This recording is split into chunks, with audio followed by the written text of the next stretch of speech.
Hey, this is JD of JD's Mancave, coming at you again tonight on a big old Saturday night. We want to thank y'all for tuning in. Sit back, relax, and enjoy the ride. Hey, what's going on, y'all? This is JD of JD's Mancave, and we back here again on a Saturday night at 7 o'clock, just like usual, baby. Hey, man, I feel like we becoming more like family than we are just talk show. There go my boy. What's happening, Killer Wayne? Nothing much. What's up?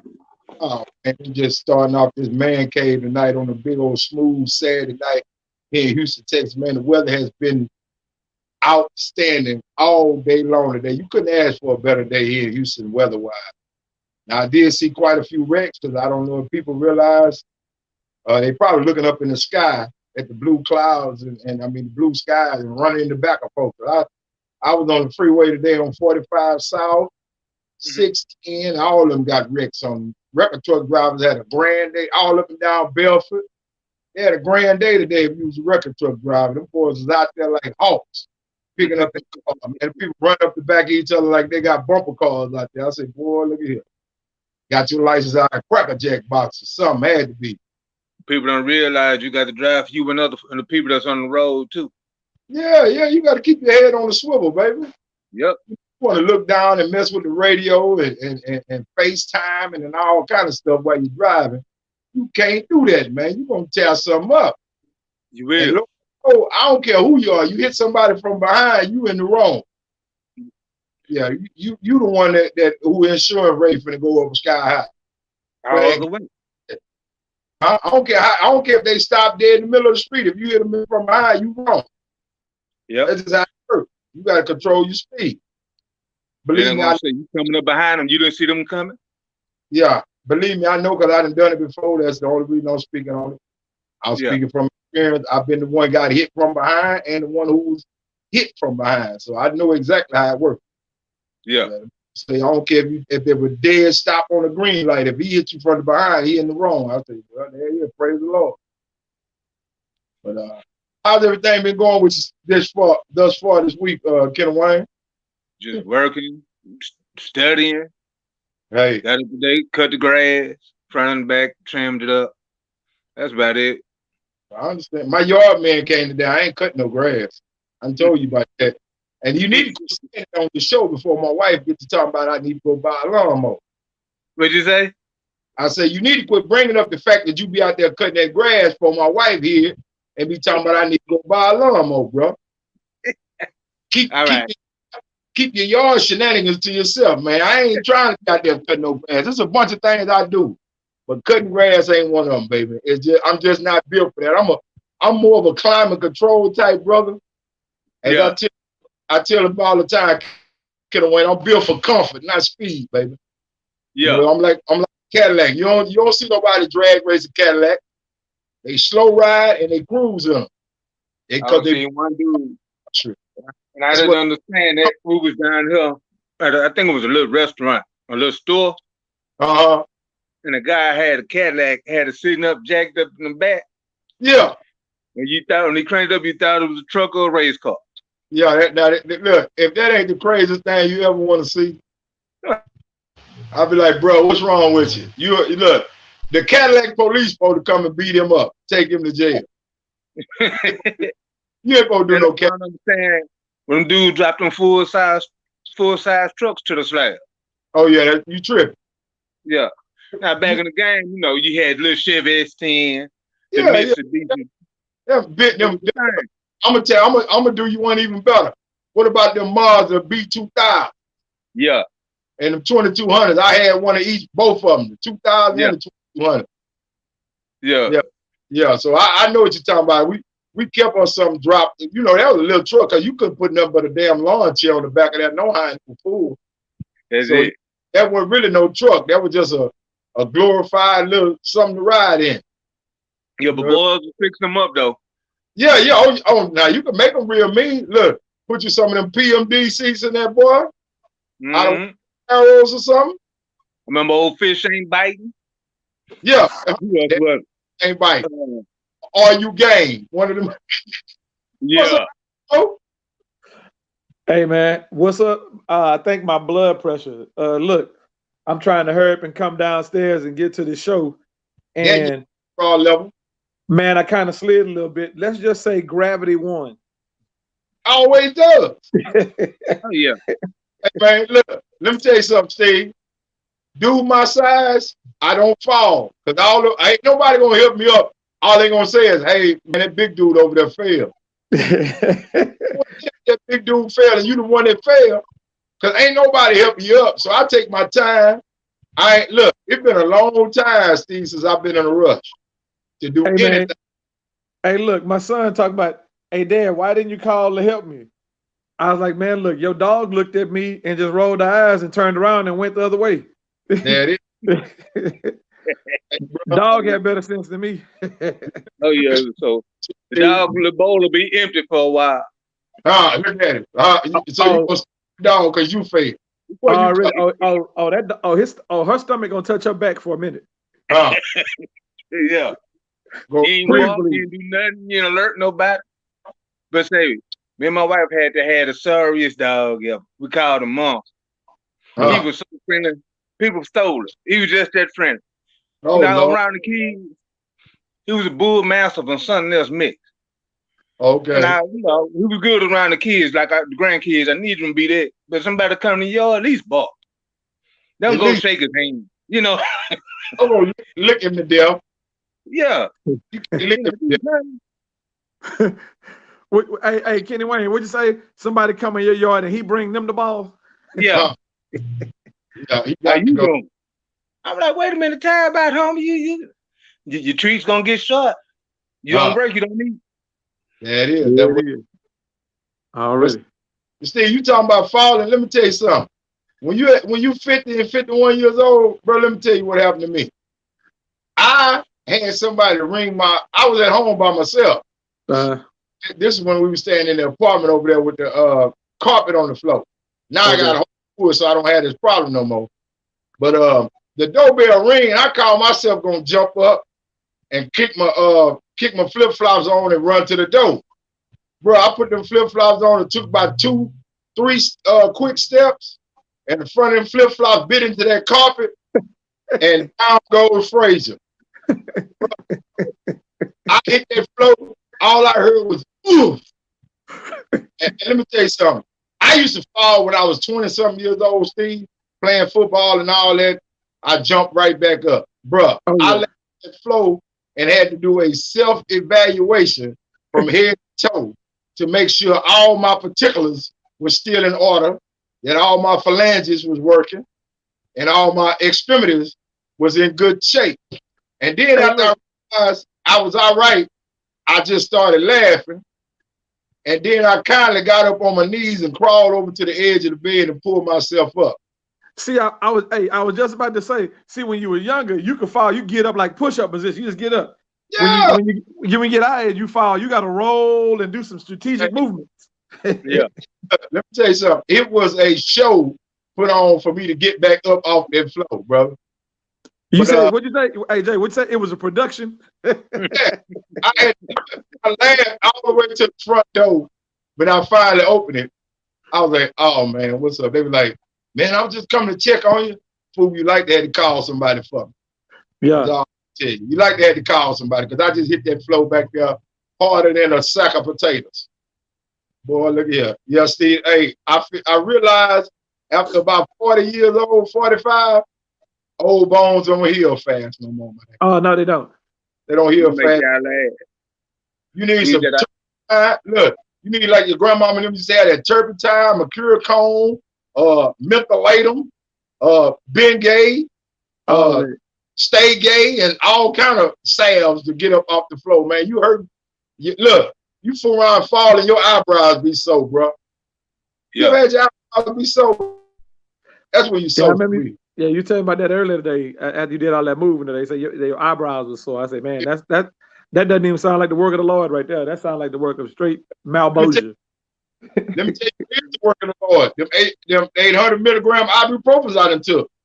Oh, that's the Lord. I don't want nobody working against Big Pharma. Let them keep on producing. Keep producing high milligram ibuprofen for your old fellas, man. I Really? recommend to anybody. Just don't take them on an empty stomach, and you'll be all right. Oh yeah, you take it on an empty stomach, you asking for trouble. You asking for trouble, bro. Everything you got coming out of you. You ain't lying. You a line. Get your whole line cleaned out. Oh yeah. I went the first Tuesday when they opened. Yeah, I went the following day. Baby, my wife went the day before. I went the second day. Cause I was in Mancave and I got out from work the first day. Yeah, me and baby went 9:30 or so that first morning. Went to the church, took care of it. We was in and out there in about 20 minutes. Yeah. It didn't take me long. It didn't take how long either. Yeah. How long did it take, Bo? Me, wifey, and our daughter, we went last Saturday. We did the drive-through. Oh, okay. Yeah, that's cool. In and out, man. In and out. We didn't wait. We waited maybe in line, maybe 5 minutes. Yeah, I'm a strong advocate of that early vote, man. Get it out the way. But believe me, some people wait to the last minute, and them lines and you're right. They wait till the last minute, and then all of a sudden they got all the excuses in the world why they didn't vote. Man, the lines was long, or I had to work late. You know, they got some jobs, man, are letting their employees take that day off. They're not even gonna count it against them. Yeah, they take that's how important this thing is. And people don't realize just how important it is. And you know what I saw today? That the first time I paid attention today, I was riding and I saw a Metro bus. And the Metro buses in Houston have a advertisement on the top where they tell you what bus it is and where they're going. Yeah. It says mask up, go vote on every bus. I was like, okay, man, you got to understand, brother, this thing is really, really serious, man. They talking about vote like it's life or death. And actually, it is. It is, because you think about what's on the ballot.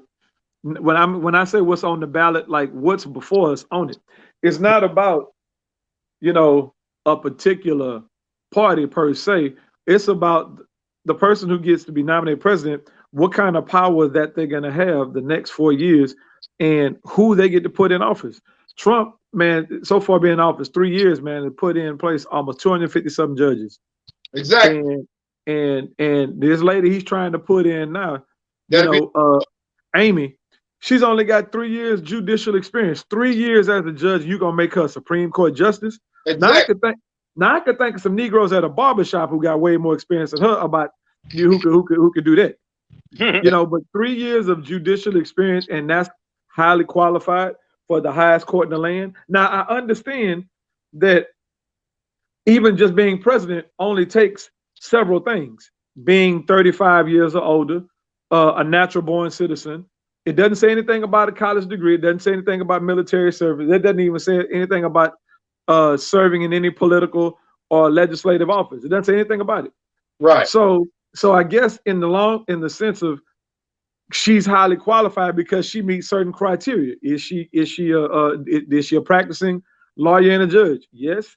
Is she a legal resident of the state that she lives in? Yes. Is she, you know, then I guess she meets certain criteria to say that she's highly qualified, but to serve at that capacity, the Supreme Court. And that's a lifetime appointment. Lifetime, at least 40 years, at least 40 years. At her age, she'll be she can make it to 80, 90 years old and still be working. Now the thing, see, this is what's so crazy. He's trying to put in a Supreme Court judge at the end of his term, you know, right before the election, and stopped Obama from doing that. And not only that, he's already appointed 3 Supreme Court judges just in his 3 years. He's already no 2. He's got 2. This is gonna be the 3rd one. Oh, I thought this was about to be the 4th. This is gonna be number 3. It's gonna be number 3. Okay, well, that's still too many for him. It really is, especially with those type of views that he have. You know, you know, especially, you know, you getting people in there. Oh, think about it. All right, so here's the thing. This just came out in the news the other day. Right. So you heard about the plot to, you know, to kidnap that governor, right? Right. You know that those people were backed by Betsy DeVos's husband, organization. Now, Betsy DeVos is our education secretary. Mm-hmm. Mm-hmm. Right. And this organization of people was backed by her and her husband's money. Wow. And this is the type of government that we're facing. This is what we're looking at. It's so bad, JD, man.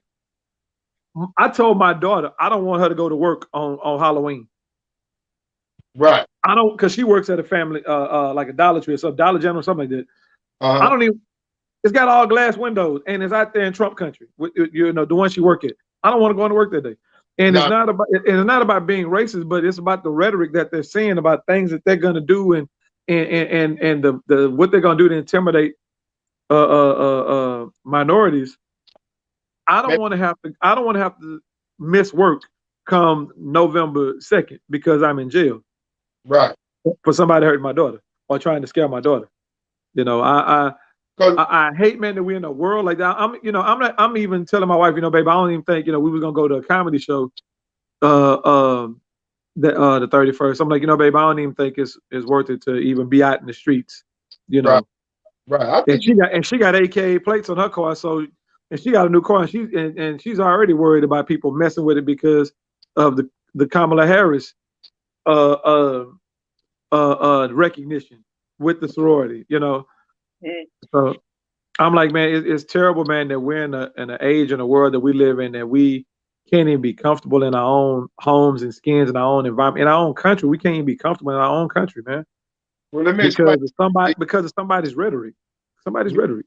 Yeah, when you got the president of the United States telling a white supremacist hate group to stand back and stand by, yeah, we really in trouble, man. We got some stuff going on in this country. See what it was? Donald Trump was put in office to really show us what the heartbeat of America is. I can believe that. We are as Americans. You know, there's a situation going on where our country has an opportunity to either show who we really are or show who we really say we want to be. You know, are we really the melting pot of the world and we open arms to immigrants and all of that, or are we really racist at heart and want to close our own doors and our gates and don't let nobody in? You know, so are we gonna stand behind a racist rhetoric, propaganda filled president, or are we gonna vote him out of there and get somebody in there who represent what America says they want to be, which is a melting pot, a land of opportunity, the home of the free, land of the free, home of the brave, whatever, however you want to say it. But this is our opportunity right now, so that's why it's so important to get out. Remember, he said he's the least racist person. You know, it's so dark in here, I can't see anybody. Come on, what was he trying to say when he said it was so dark he couldn't see people in the audience? What was he trying to say? It's so, you know, basically when we all black when the lights get cut off. Is that what he's trying to say? You know, that he can't see the colors in this room because it's dark. I mean, this guy here talking about he did more for black. I did more for black colleges and universities. They still waiting on their money. Money. All of the HBCUs that he made promises, they still waiting on their money. They're still folding. They're still folding. But y'all know who else did that? The man that hated Obama, the devil brother, Tavis Smiley. He did that at TSU. Oh yeah. The school of journalism and broadcasting. He put up $1 million. They never saw it. Yeah, where is it? They had to take his name down. But you hate Obama so much. But you made a pledge and couldn't come through with it. You just a broadcaster. And the thing was, is that money that was gonna come up, that wasn't gonna be all his money. You know, he has supporters and he has advertisers and people like that who would have probably gladly supported HBCU because it's a write-off, regardless of whether they believe in it or not. At the end of the day, people like Donald Trump, the only color they care about is green. Right. You know that. You know, so sure, him saying that I give money to black colleges and universities and I give to these donations, this and that. It's all a tax write-off at the end of the day. This man paid $750 in taxes, but he said he paid millions upfront in taxes. Okay, if you did, show me your taxes. Why it takes so long to prepare your if your taxes are done and you did your taxes, why you got to prepare them if they're done? Yeah. If your taxes are done, why you got to prepare them? Because you got to go cook them because you know it ain't right. Yeah. You got to go edit. Biden showed them what it's supposed to look like, didn't he? Yeah. Biden released his taxes. Obama released his taxes. I mean, and then he is talking about he's the least racist person, but didn't he challenge Obama and tell Obama he wanted him to produce his birth certificate that he didn't believe he was a natural born citizen because his name, he has a Muslim name. But just because you have a Muslim, they got I taught some Muslim kids. Guess what? They were born right here in this country. Just because they have Muslim names doesn't mean that. I got students, man. You know, Hernandez. They weren't born in Mexico. That's just a surname. That's just a family name. Right. You know, this man here was questioned about his ethnicity, about his birth. He grew up in he was born in Hawaii and grew up in Iowa with his white grandparents. Right. And his white mother. What was that? What was that a question? Because as a child, he lived with his dad as a child, and he went to school in India, and he, you know, okay, you got army kids that go to school in Germany and India and all across the world. Well, my little cousin, he grew up. He's from, you know, he was born in Atlanta, but he grew up in Japan because his dad was in the Air Force, and he grew up till he got almost a teenager before he came back to the United States. But he was born in Atlanta, Georgia. Two of my cousins was born and raised in Germany. Yeah, my friend Troy. Yeah, my friend Troy. He served in the military. He served in Japan. Met his wife in Japan. Came and came back stateside, and his children, you know, have Japanese names because that was the culture that they were brought up in until they came back. But here's the thing. That don't make them any less American than their dad. Exactly. That don't make that, you know, America is not a country, it's an ideal. I think that's what people fail to realize. America is not a country, it's an ideal. If America was a country, then why we got three of them? North, South, and Central. If it's a country, we got three of them. We got North America, South America, and Central America. Exactly. The United States of America is an ideal. It's an ideal that was put together by some great men who tried to escape persecution in another country and certain ideologies of a different government. They sought political freedom. That's what America is supposed to represent: freedoms. And here you are that has a man, even though he has enjoyed the freedom and the ideas that this country has allowed him. His family was allowed to prosper greatly. He has prospered greatly under those certain freedoms. He's enjoyed the loopholes in the tax laws to afford him to keep the money that he has, to pay less taxes than you or I do. Yeah. You know, he has not paid his fair share in the taxes I do. And if he does, well, I paid millions of dollars, this and that. Okay, but you wrote it off too. So you got it right back. You didn't lose anything. You paying tax was a mere formality. Right. That's just like buying a winning lottery ticket. Yeah, you spent $20, but you knew that ticket was gonna win. Exactly. That ain't fair. And you know, it ain't you know, I can say favor ain't fair, but he has learned to play the game. And when he gets called on it, then he becomes the victim. He was all in Joe's face talking about, Joe, you know, you talking about what you're gonna do. You had 8 years and you didn't do this, you didn't do that. And I was waiting for Joe to just tell him, Joe. And then Joe said 2 words: Republican Congress. And that was the end of it. What could he do as a Democrat? What could Obama do as Democrats when there was a Republican Congress that fought them tooth and nail and made sure anything they did not get done? Was scrutinized and repelled. That's why everything they did. Say, man, Obama didn't do nothing for us. You got him in there. But when he really needed you, you let him down. You didn't go vote the second time. You just by getting him in there. That was the end all be all. No. Not just that, Kenny Wayne. Not just that. What happened was people didn't vote and give him the help. See, people went in and voted. They voted Obama and walked out. They didn't vote down that ballot. They didn't give that man no help. Exactly. How Obama win by 4 million votes? He won by millions of votes. He won the president by millions of votes, but had no help in Congress to go with it. See, what happens is the Republicans in many states, including Texas, they went ahead and changed the law about that straight ticket. Right. After Obama got in there that first time, they changed that law. Texas, the Republicans in Texas, they changed that straight. You can now no longer go in there and vote a straight ticket and walk out. Right. You got to go in and that's part of voter suppression, because now what you're doing is, if I'm a diehard Democrat, why I got to sit up here and go down the list and pick and choose every Democrat? If I'm a diehard Democrat, I should be able to go in there and I'm voting my party. Click and walk smooth out. Oh yeah, there you go. But see, we weren't really taught to vote like that, to vote down the ballot. We were just taught you vote a party ticket and you move around.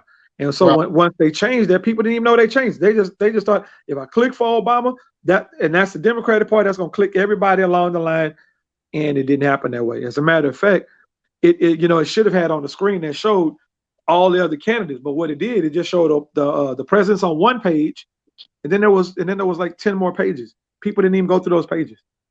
Right.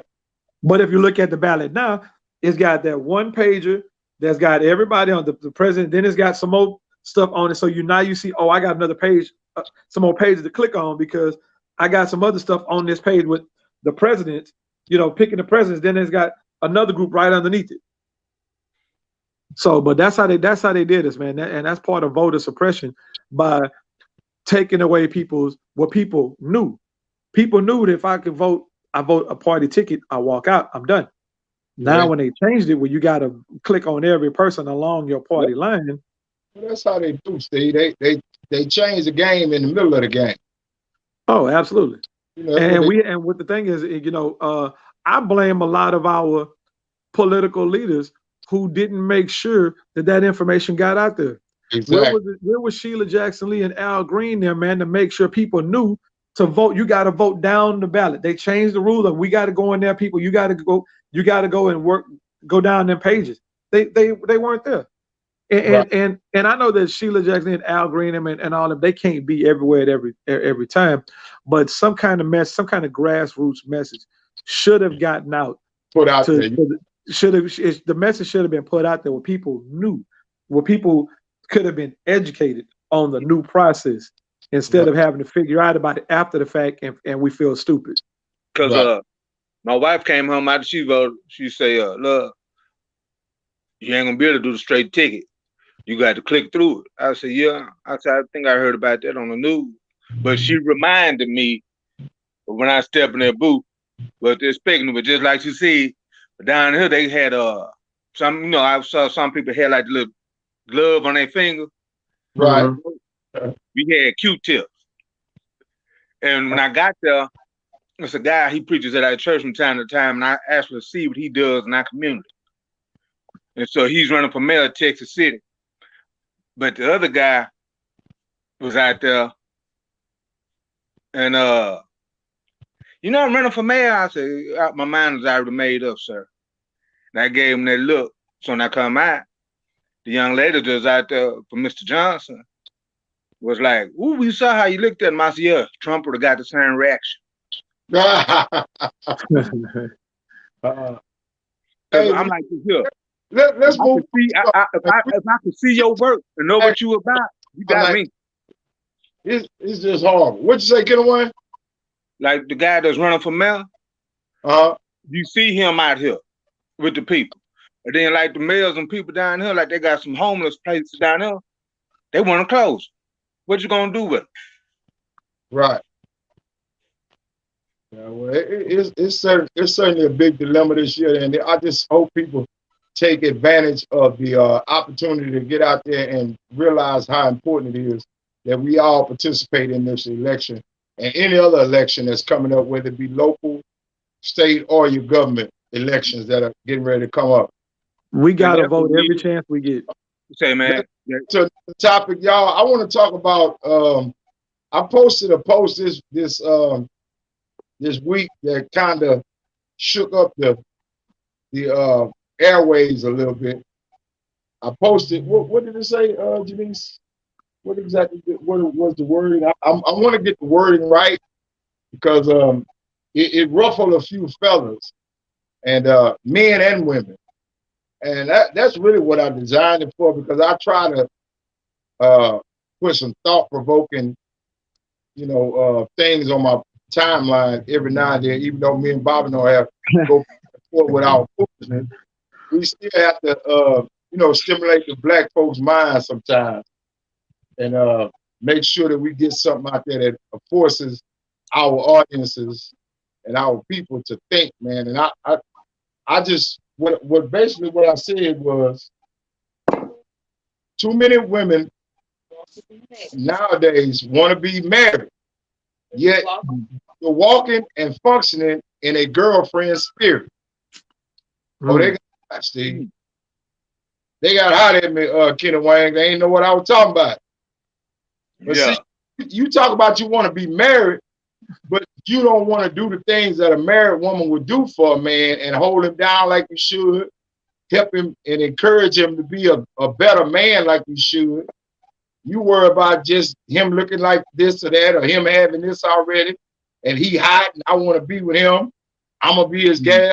Now, all that's cool, but that ain't what a man be looking for in a woman for his wife. Yeah. Now, JD. Now, if my wife was here, she would want me to say something on her behalf too. That's a two-way street. That you got some brothers out here that's wanting husband benefits, but only bringing boyfriend things to the table. And as men, and you have charged us as men on this show that we have got to be able to step up and be responsible too. If we're gonna be men, be men. If you're gonna, you can't be if you're gonna be a man, it's kind of hard for a man to be a boyfriend, because the key word in that is boy. Exactly. As a man, I can't be a boy. You can't call me a boy, because I'll tell you real quick, see a boy, slap a boy. Steve, mom now. Them women, some of them women misrecognize who you is and let you have it now. Don't get your time. Hey man, listen. The thing is that a real man is gonna bring real man things to the table. A real man wants a real relationship. A real man wants something that's gonna grow. Just like a real woman will want a relationship that's gonna grow and blossom. No real woman wants to sit up here and take care of a man. And when I say take care of a man, I'm talking about be his mama. Now she might want to take care of a man like I would do things to please my man, because it's going to be mutual that he's going to do things to please me.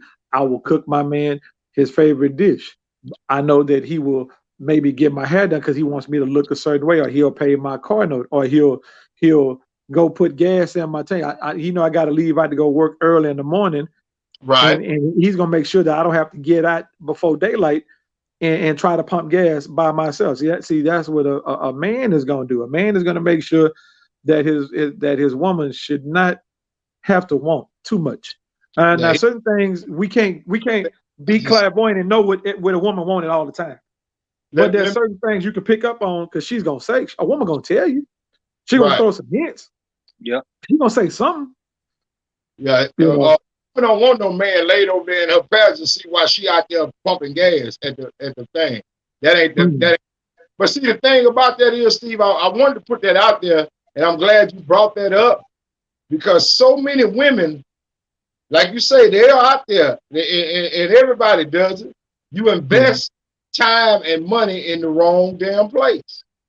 See, if you got a cat that's laid back in the seat over there while you out there pumping gas, he ain't your man. He ain't gonna never be your husband. Right. Mindset ain't toward being no husband. First of all, you got no business out there pumping the gas in the first place. He should have got out the car, walked in there, paid for the gas out of his pocket, and pumped the gas in the car. You supposed to be sitting in there listening to the AC, drinking on a soda or something. Listen, I mean, listen to the music, blowing the AC, sipping on a soda, while he out there taking care of the gas and get the car filled up. But hey, so many women are willing to accept subpar situations from these young brothers and not raising them to the standards that they need to be raised to and tested against, and then want to get mad because you didn't get what you thought you was gonna get. That's just like if you invest your money wrong stock, you ain't gonna get the kind of return you get off of IBM or off of you know, Google or whatever. You're not gonna get that because you invested in the wrong type of stock. So I think a lot of that, JD, a lot of that too. I blame some of those things that on a lot of feminine mantras. INDEPENDENT. Sure, a woman can be independent, but everybody needs somebody. And if you have a man in your life, then if you really want that relationship, then you're no longer independent. You're codependent. And that's what teamwork is. When you see any woman who's looking for a husband, she should be looking for a teammate.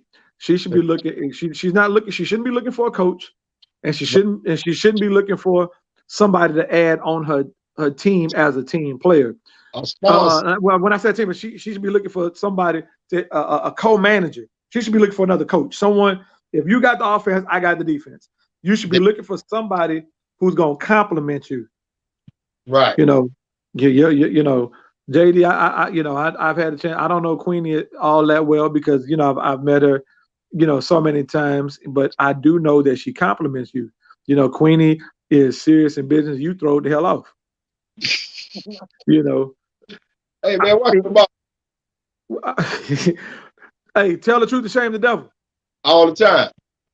So I can appreciate that because that is how a relationship should be. Your wife should be your mirror image, your opposite. When you look in the mirror, if you raise your right hand, it's gonna look like your left going up because that's got to be your opposite. Your wife has got to mirror you. She's got to be your other half.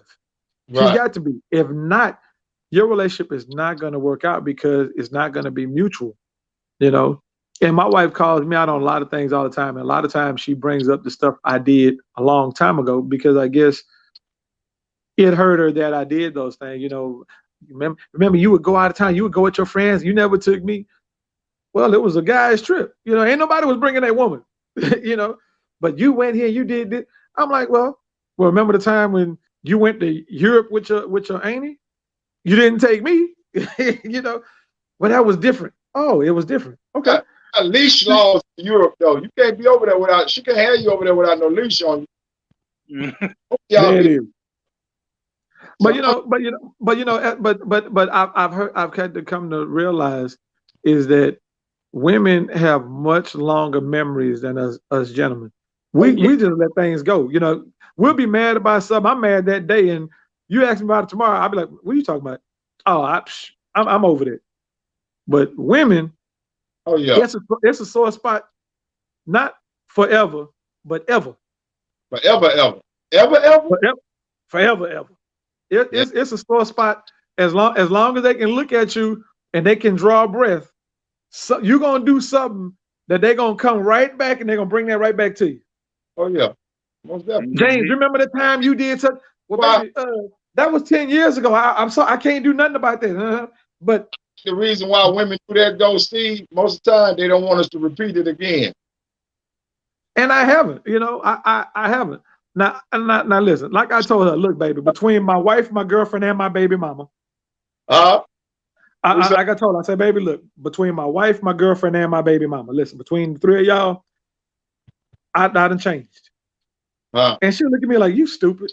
But I say stuff like that just to say, I'm not the same person that I used to be. I can't rooster like I used to.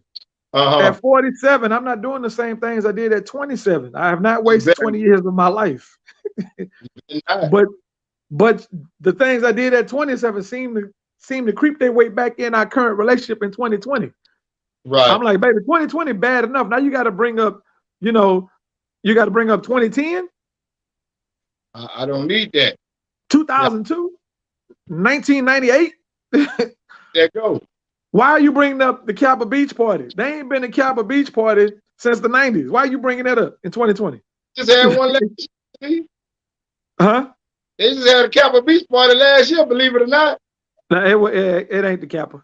It ain't the Kappa like we had the Kappa. But Already. they still come to Kappa Beach party. I don't know what they were thinking. But I went to the first Kappa Beach party ever.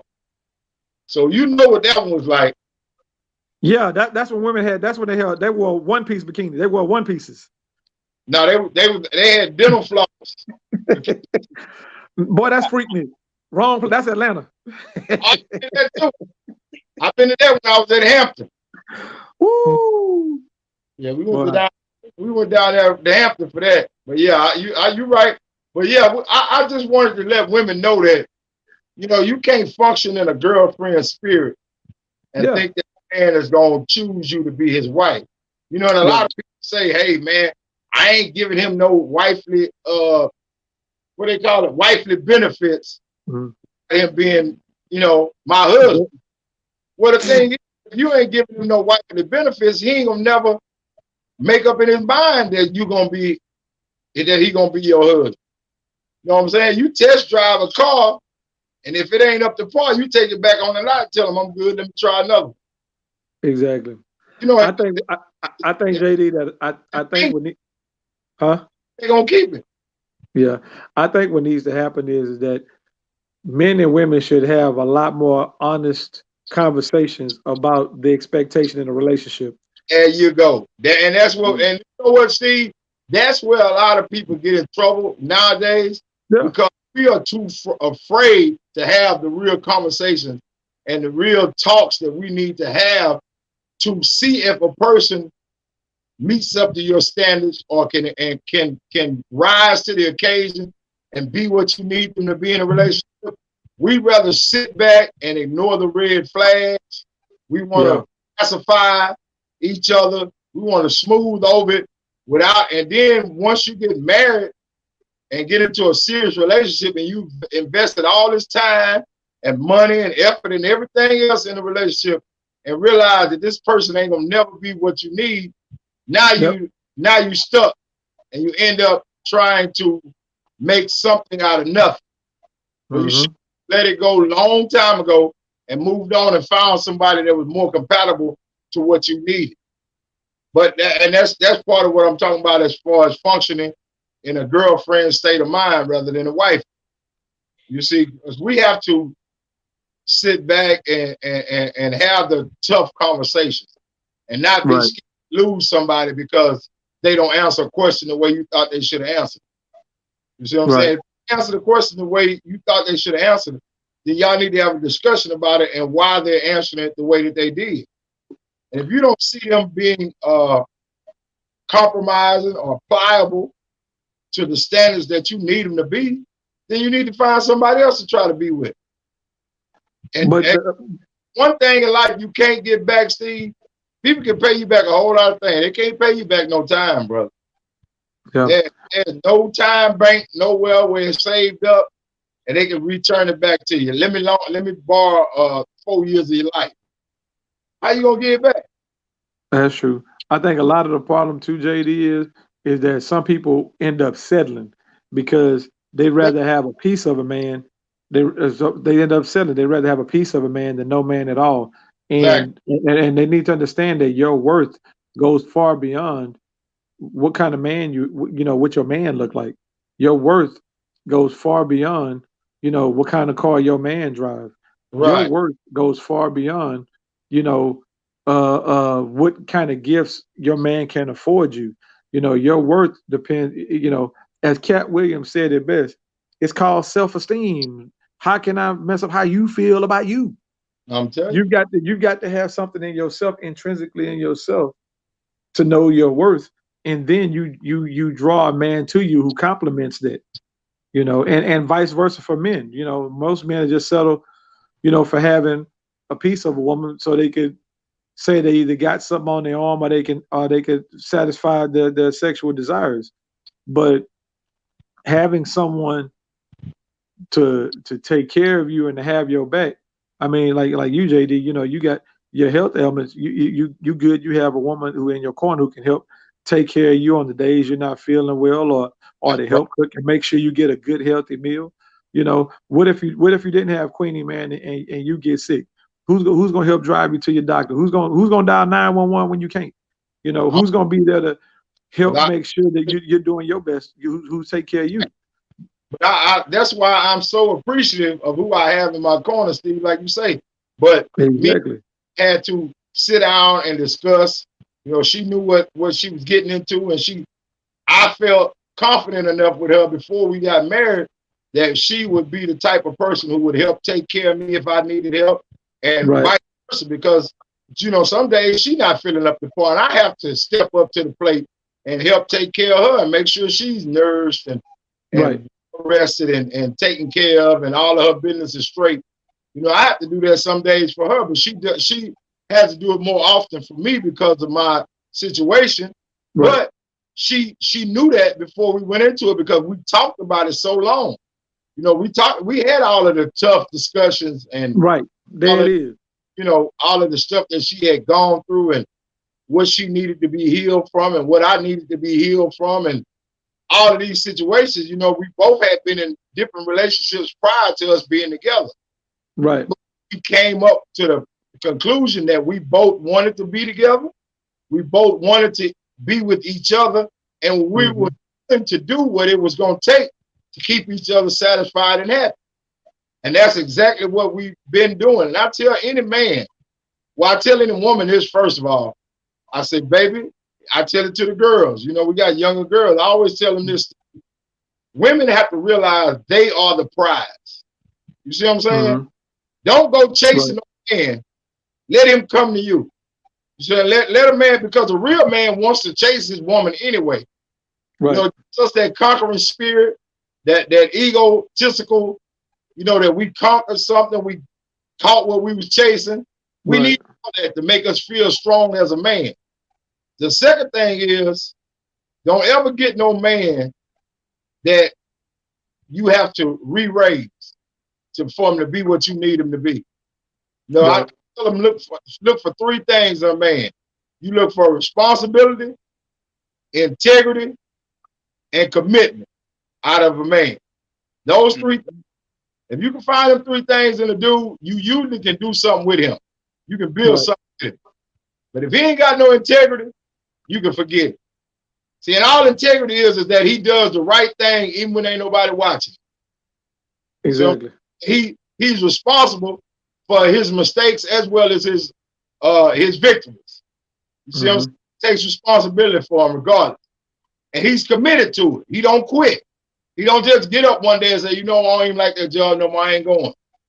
You can't build nothing with nobody like that. So I tell women, look for those three things first. If he don't have those very three core elements in his person, leave that clown where you found him. Take him back to that circus and drop him off at the tent and walk away. Hey, JD. But a clown, and once you invite a clown in, you become part of his damn circus. He'll never become part of yours. Hey, you know what, JD? My wife always tells me, she said, you know, baby, when I met you, you were working. She met me, I was 15, you know, at high school, and I was working at Astroworld. You know, so you say, when I met you, you had a job. I say, I always had a job. You know, I cut yards and swept streets, and then I mean, I did all that as a kid because I was gonna keep the money because my daddy had that put that work ethic in us.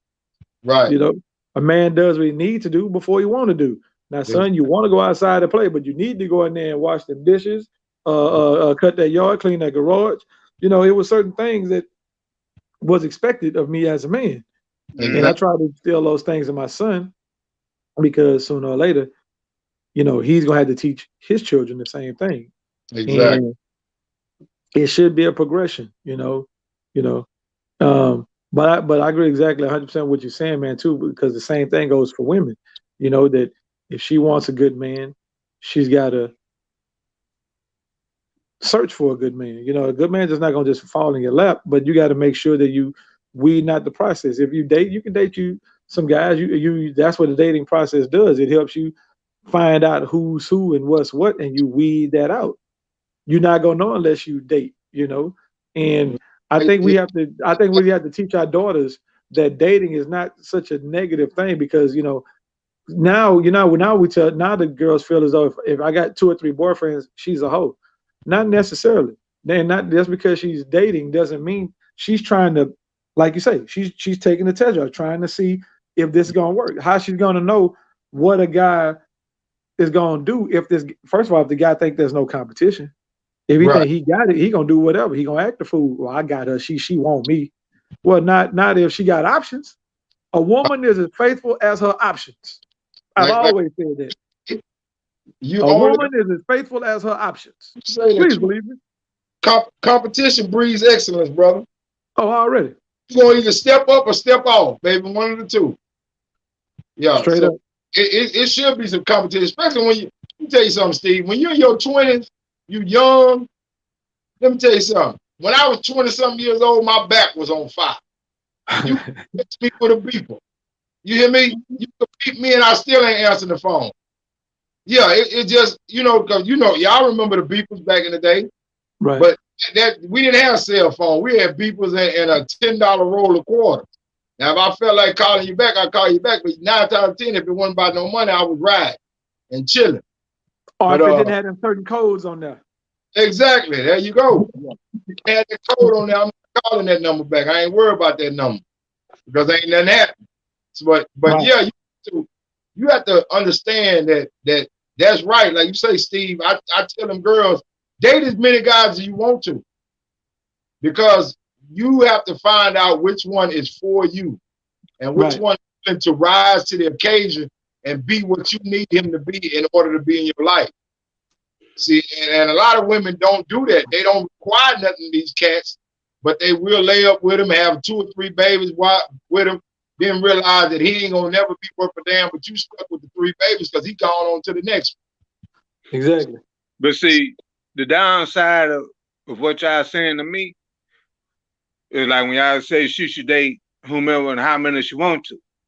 Right. Well, what we're talking about is quality, not quantity. It's more quality than quantity. That's what I'm saying. But in order for them to find the quantity, they got to go through. And a lot of them nowadays, especially from what I'm seeing, I said they sleep with all of them. Yeah, we're not. Yeah, the young girls nowadays don't understand that lot. A lot of them don't. Right, but see that's where the problem come in, because these girls are going out there dating without fathers in their lives. I was just about to say that. Any kind of male guys, they not understand that just because you dating don't mean you got to be sleeping with it. I'm gonna stay on the top of mine, and it's just certain things they got their own spot. You can tell them whatever you want to tell them. Right. Well, let me, when they go in there and close their door, you can't control that. Right. Now the thing is, I had me, my wife, and my daughter. I took them out to breakfast one morning. Mm-hmm. It was in the morning. She was at the table texting this cat, and he talking about he want to take her. He had just met her like the day before, right, at our office. And he texting her talking about he want to take her out, but what is he gonna get out the deal? He not trying to invest no money or any of his time, and he not gonna be getting nothing out of it. And he was talking about sex with her. Now you just met her yesterday. And here I told her, I said, well, I tell you what, you just delete his number and don't even worry about him no damn more. Yeah, you have to have more, but those guys have gotten to the point where they can do that now because the standards are so low. We didn't play it like that. I say he showed his hand too fast. Yeah. He showed his hand a little bit too fast. You leave him alone. Because he ain't worth nothing in the first place. His mentality is thrown off. So yeah, that's why I say about these girls, they have to have some type of male entity in their life to help them navigate through some of the food. Because you're right, Kenneth Wayne. A lot of them don't understand that dating don't mean you sleeping with them from the first day off. You know what I'm saying? First day you with them, you got to sleep with them for them to be dating you. I took many women on a bunch of dates before and never seen them again after the first time. Yeah. You know, never seen them again. And they don't know if I'm living or dead right now. Unless they watching the Man Cave, of course, then they like, hey, there he is. But I done got away now. I'm put up on the shelf now. My wife will kill me and them by now. Yeah. My wife said she hit him in the throat. But we got like 5, but I appreciate that conversation. But y'all right.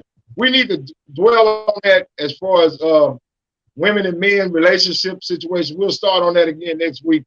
But right now we got like 5 minutes left, and I want to get into one of my favorite parts of our show, Steve, hood shenanigans. And I've been riding through the hood this week, and I know y'all have too.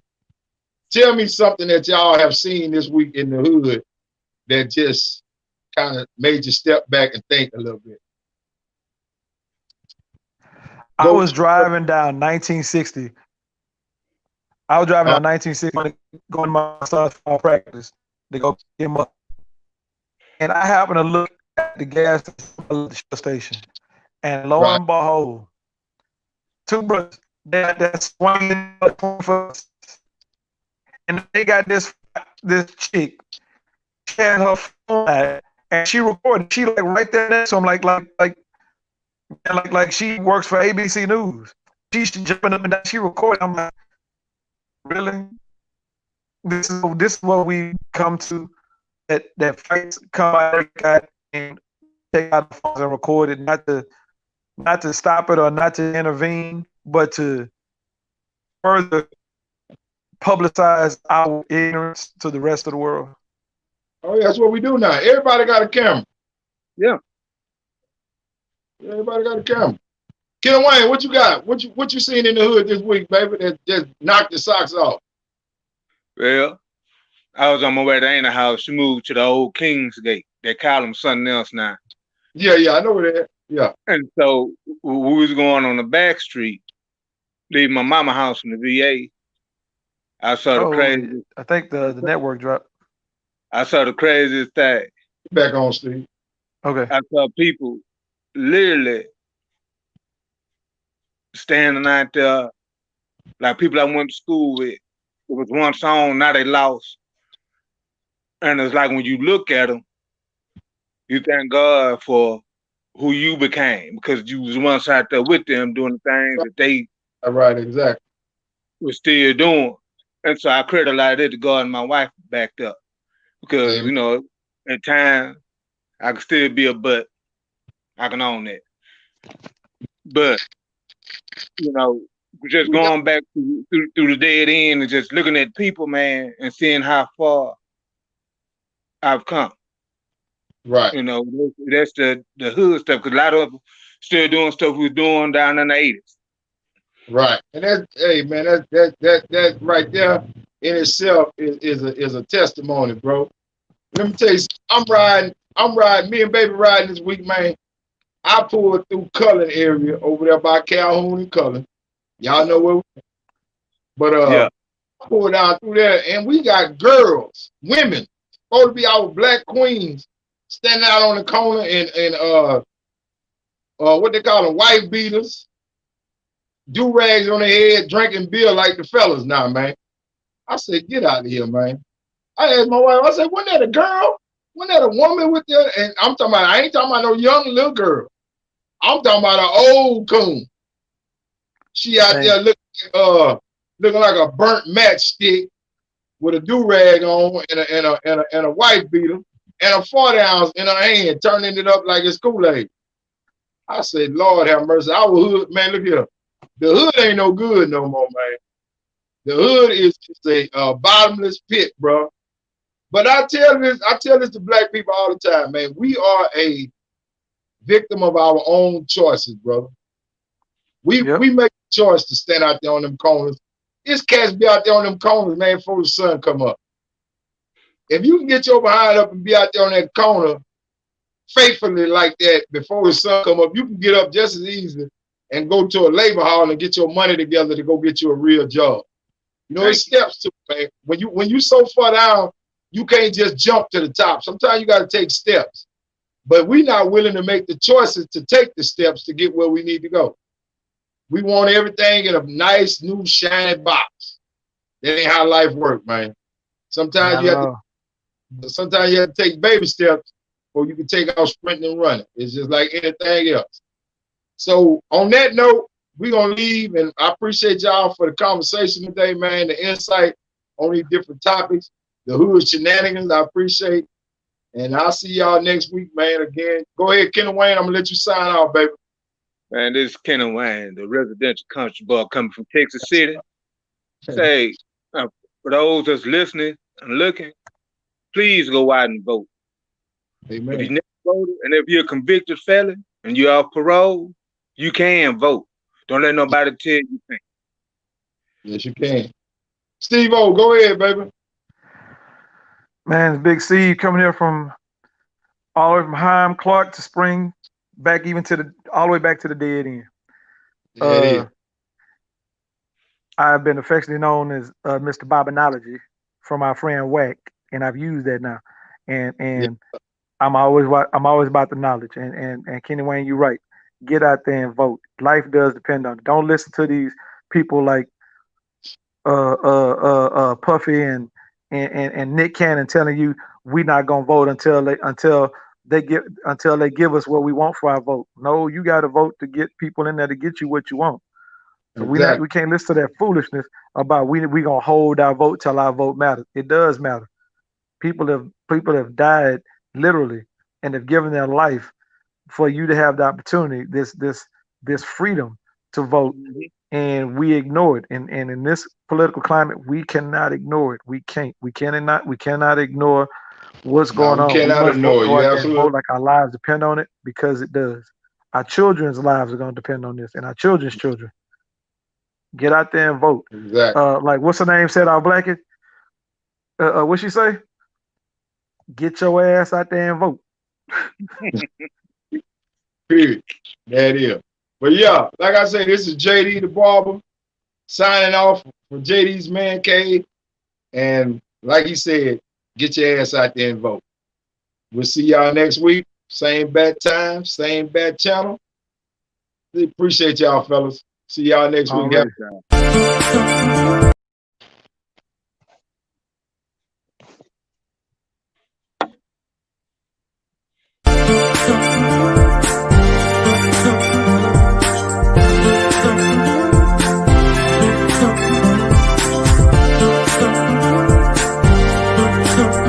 Hey, this is JD of JD's Man Cave. Coming to you again tonight on a big old Saturday night. We want to thank y'all for tuning in. Sit back, relax, and enjoy the ride.